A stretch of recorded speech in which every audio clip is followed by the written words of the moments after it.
Hey guys, welcome back to my YouTube channel. तो आज हम अपोजिट सीरीज को फिर से कंटिन्यू करने जा रहे हैं। तो जैसे कि हमने प्रीवियस एपिसोड में देखा था, यांडा बोल रहा होता है कि एक छोटे से शेड स्टोन के लिए तुमने हमारे अरे को डिस्ट्रॉय कर दिया, कि इतना ज्यादा जरूरी था। वो जो क्रो रेस की लड़की होती है वो बोल रही होती है कि नॉर्मल नहीं होगा ऐसे ही, अगर तुम उस स्टोन को इतने ज्यादा खतरनाक तरीके से प्रोटेक्ट करने की कोशिश कर रहे थे तो मेरे को इच्छा से जाग गई उसे चुराने की, जल्दी से उसे दे दो वरना वो हंस रही होती है। तो एपिसोड नंबर 621 की स्टार्टिंग होती है। यांडा बोल रहा होता है कि अब इनसे बहसने की कोई जरूरत नहीं है। यांडांग जो हेड है सू फैमिली का, उसे यहाँ से लेके जाओ। ये जो डीमनेसेस है ये हमें किसी दूसरी तरीके की स्पीसीज की तरह देखते हैं, तो ये आसानी से हम यहाँ से जाने नहीं देंगे। यांडांग बोलते है कि ठीक है सर। याओ बोल रही होती है कि अगर ऐसी बात है तो चलो फाइट करते हैं। जूलान तुम जाओ और इस लीडर के साथ फाइट करो। जूलान बोलती है ठीक है। तभी यांडा अपनी एनर्जी से एक बहुत बड़ी स्वॉर्ड बना देता है और बोल रहा होता है कि जो भी मेरे सामने आएगा उसे मरना ही होगा। बाकी भागने की कोशिश कर रहे होते तभी याओ उनके सामने आ जाती है और बोलती है कि तुम भागने की कोशिश कर रहे हो, अपने पीछे देखो और बताओ मुझे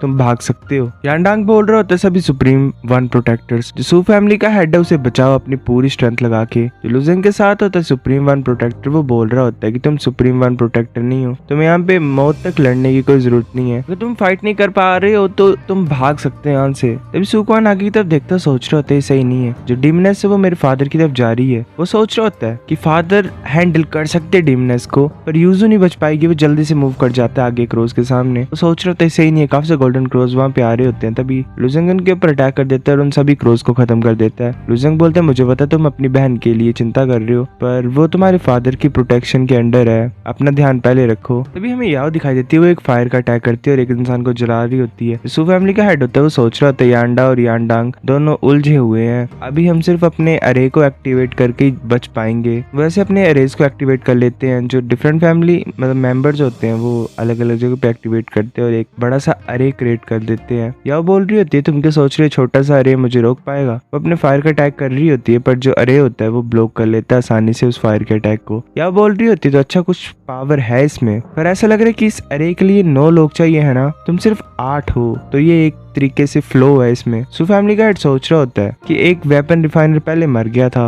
तो इस अरे को बनाना थोड़ा सा मुश्किल हो गया। याओ बोल रही होती है चलो मैं देखना चाहती हूँ तुम कितने देर तक इसे हैंडल कर पाओगे। वो काफी ज्यादा अटैक्स कर रही होती है उसके ऊपर। सू फैमिली का हेड बोल रहा होता है कि सभी ध्यान से, बाकी जो लोग होते हैं उनके ऊपर काफी ज्यादा प्रेशर पड़ रहा होता है। तभी सू क्वान बोलता है फादर मैं यहाँ पे हेल्प करने के लिए आ रहा हूँ। वो बोलता है क्वानर क्या कर रहे हो तुम यहाँ पे, वापिस जाओ। लुजेंग सोच रहा होता है कि ये मेरी बात सुना क्यों नहीं, बच्चा है ये मरना चाहता है क्या। याओ बोल रही होती है कि वेल बच्चे तो बच्चे ही हैं, इन्हें डर के बारे में पता नहीं है, अगर तुम मरना चाहते हो तो क्या कर सकते हैं। वो अपने फेदर को भेजती है सुक्वान की तरफ। सुक्वान का फादर कुछ ज्यादा डर के बोल रहा होता है कि साइड हो जाओ। वो जो फेदर होता है वो क्वान को लगने वाला होता है, तभी लुजेंग उसे पुश कर देता है वहां से, और वो जो फेदर होता है वो लुजेंग को लगता है और वो लुजेंग को जला रहा होता है। सुक्वान का फादर सोच रहा होता है इस बच्चे ने अपने आप को सेक्रीफाइस कर दिया क्वान के लिए। लुजेंग जल ही रहा होता है एक तरीके से। याओ सोच रही होती है कि कोई भी इंसान जो कि 8th हेवन के नीचे है अदर शोर में, वो मेरी डिवाइन फ्लेम से नहीं बच सकता है, और ये ह्यूमन बॉडी बच कैसे पा रही है। लुजेंग बिल्कुल ही ठीक होता है, उसे कुछ भी नहीं होता। लुजेंग बोलता है कि तुम्हारी फ्लेम जरा भी स्पेशल नहीं है। या गुस्से से बोल रही होती है कि ये कैसे पॉसिबल है, इसने एक्चुअली में डिवाइन फ्लेम्स को अब्सॉर्ब कर लिया। क्वान ऐसे लुजेंग को आवाज लगा रहा होता है। लुजेंग बोलता है मैं ठीक हूँ, जो तुम करना चाहते हो करो। सू फैमिली का हेड बोल रहा होता है क्वानर इसे पकड़ो, तुम लास्ट पोजीशन के लिए रिस्पॉन्सिबल हो गए अरे की। वो एक ब्लैक स्वॉर्ड दे देता है क्वान को। क्वान सोच रहा होता है तो मून चेजिंग स्वॉर्ड है, ये एंसेस्ट्रल स्वॉर्ड है जो सिर्फ सू फैमिली के हेड्स को ही पास डाउन होती है जनरेशन टू जनरेशन। फादर हमेशा ये सोचते थे कि मैं यूजलेस हूँ, पर फाइनली इन्होंने मुझे रिकॉग्नाइज कर लिया। वो बोलते फादर मैं तुम्हारी उम्मीदों पे पानी नहीं फेरूंगा। जो लास्ट पोजीशन होती है रे की वो एक्टिवेट हो जाती है, और जो शील्ड होती है वो पूरी तरीके से कंप्लीट हो जाती है। या बोल रही होती है कि ये मैं सोचू कि अरे कंप्लीट हो गया तो तुम शांति की सांस ले सकते हो। वो एक बहुत बड़ा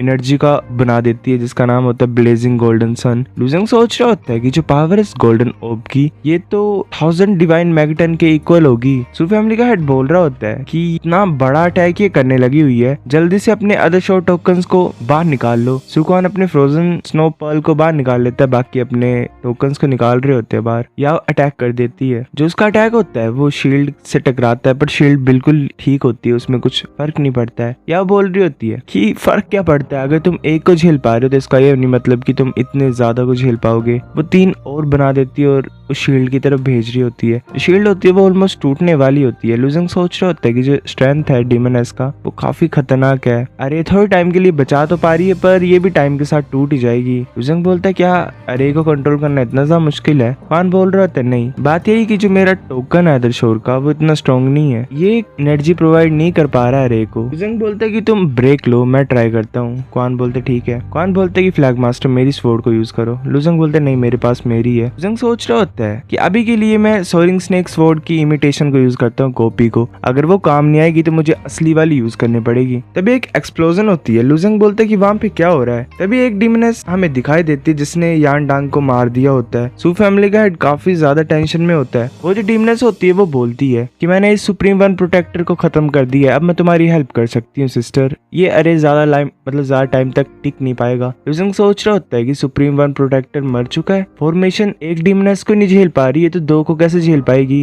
लुजेंग बोलते कि सू फैमिली के हेड इस ग्रैंड अरे का कोई ऑफेंसिव मोड नहीं है, हम ऐसे ही वेट नहीं कर सकते और बैठ नहीं सकते, मरने का इंतजार नहीं कर सकते हैं। सू फैमिली का हेड सोच रहा होता है कि हाँ ये सही बोल रहा है, अगर ऐसे चलता रहेगा तो हम सब मर जाएंगे, हमें लास्ट तक फाइट करनी पड़ेगी। वो बोल रहा होता है कि 9 स्वॉर्ड स्ट्राइक फॉर्म को एक्टिवेट करो। वो अरे को चेंज करने के लिए ऑर्डर दे देता है। जो पिलर होता है एनर्जी का वो एक तरीके से लुजेंग के साथ मिक्स हो रहा होता है, वो उसकी स्वॉर्ड के अंदर जा रहा होता है। ओरा जो होता है, लुजेंग सोच रहा होता है कि ये टाइम है अब असली सोरिंग स्नेक स्वॉर्ड को यूज करने का। सू फैमिली का हेड होता है वो अपनी 9 स्वॉर्ड स्ट्राइक को यूज करता है आगे की तरफ। एक बहुत बड़ी स्वॉर्ड जा रही होती है, बीच में डिफरेंट स्वॉर्ड्स होती हैं और उसी के साथ एक गोल्डन कलर की लाइट होती है। जो सू फैमिली का हेड होता है वो सोच रहा होता है कि ये जो स्वॉर्ड की लाइट है कुछ अजीब सी लग रही है। ये वो मतलब वो एक तरीके से पहचान लेता है कि वहाँ पे एक खतरनाक सी स्वॉर्ड है और वो बोल रहा होता है कि ये वेपन सोल। एक इंसान बोल रहा होता है कि कैसे पॉसिबल है, जो 9 एज हेवन स्लॉटरिंग अरे है इसमें एक वेपन सोल का एंटर करना इम्पॉसिबल होता है। तभी याओ अपनी ब्लेजिंग गोल्डन सन को यूज कर देती है पर वो जो स्वॉर्ड होती है वो उसको फाड़ के उन डीमोनेस की तरफ जा रही होती है। याओ बोल रही होती है ये कैसे पॉसिबल है, वो जो स्वॉर्ड होती है वो उन दोनों डीमोनेसिस को एक ही बार में काट देती है। वो दोनों चिल्लाते हुए वहीं पे खत्म हो जाती हैं। काफी से शांति मची होती है, लाइक कुछ समझ नहीं पा रहे होते लोग कि एक्चुअल में हुआ क्या। सू फैमिली का हेड सोच रहा होता है अगर ये सच में एक वेपन सोल है तो किस तरीके की वेपन सोल के पास इतनी ज्यादा खतरनाक पावर है। वो लुजेंग की तरफ देख के सोच रहा होता है क्या ये इसकी थी? नहीं, जो वेपन इसने पकड़ा है सिर्फ इमिटेशन है सोरिंग स्नेक स्वॉर्ड की, फिर इसने फिर से चेंज कर दी है मतलब रेप्लिका में। लुजेंग सोच रहा होता है कि असली सोरिंग स्नेक स्वॉर्ड को यूज किया मैंने स्वॉर्ड कंट्रोल सील को परफॉर्म करने के लिए जो इसको पहले मिली हुई थी, और इसका जो इफेक्ट था वो कम्प्लीटली अलग हुआ। क्या ये अरे का इन्फ्लुएंस था या फिर जो स्नेक स्पिरिट है सोरिंग स्नेक स्वॉर्ड में वो इस तरीके के इफेक्ट को कंट्रोल कर सकती है और ऐसी पावर दिखा सकती है। तभी यान डा वहाँ पे आ जाता है। सू फैमिली का हेड बोल रहा होता है कि लॉर्ड यान क्या तुम ठीक हो? पर यान डा बोल रहा होता है हाँ मैंने देखा, चलो इसके बारे में बात नहीं करते हैं, मैंने उस डिमोनेस को खत्म कर दिया है, अब चलो मौका ढूंढते और यहाँ से भागते हैं। वो चले होते हैं। सू फैमिली का हेड सोच रहा होता है कि जो फ्लैग मास्टर है क्वान का, उसका बैकग्राउंड सच में काफी ज्यादा खतरनाक है पर अभी उस मामले में सोचने का टाइम नहीं है। क्वान सोच रहा होता है कि वो जो वेपन सोल फ्लैग मास्टर ने दिखाई है वो इमिटेशन की तो नहीं थी, वो काफी ज्यादा लंबे टाइम से सोरिंग स्नेक स्वॉर्ड में इंटरेस्ट दिखा रहा था जब वो खरीद रहा था इमिटेशन को भी, क्या इसका मतलब उनके पास असली चीज है? तभी काफी ज्यादा खतरनाक प्रेशर पड़ता है क्वान के ऊपर भी और लुजेंग के ऊपर भी।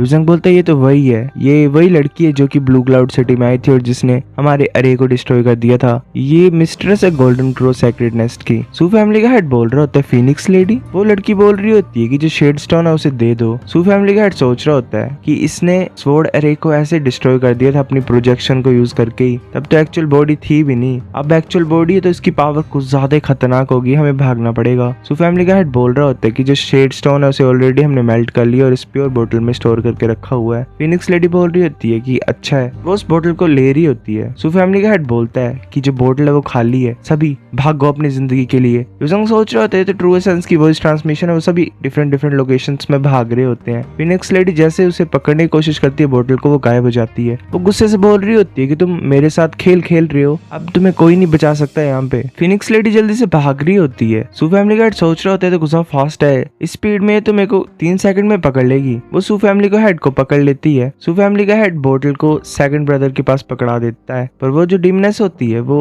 मतलब जो फीनिक्स लेडी होती है वो उस बोतल को पकड़ लेती है। वो बोल रही होती है कि फाइनली मुझे मिल गया। वो जो शेड स्टोन होता है पिघला हुआ, वो उसके हाथ में नहीं टिकता और भाग रहा होता है आगे की तरफ। फिनिक्स लेडी सोच रही होती है कि इस शेड स्टोन के पास दिमाग है, जैसा हमारी क्लैन ने प्रेडिक्ट किया था तो सेम ही है। चलो इसकी स्टडी करने का सही टाइम है ये। वो जो होता है मेटल शेड स्टोन, वो लूजेंग की तरफ जा रहा होता है। लूजेंग बोलता है क्या ये मेरे से क्यों चिपक रहा है? फिनिक्स लेडी सोच रही होती है ये शेड स्टोन इस बच्चे के पास जाके रुक गया। सो गाइस ये एपिसोड इतना था। अब लाता हूँ मैं कुछ नेक्स्ट दिनों में, कुछ दिनों में। तब तक मिलते हैं आपसे। लाइक कर दो। बाय।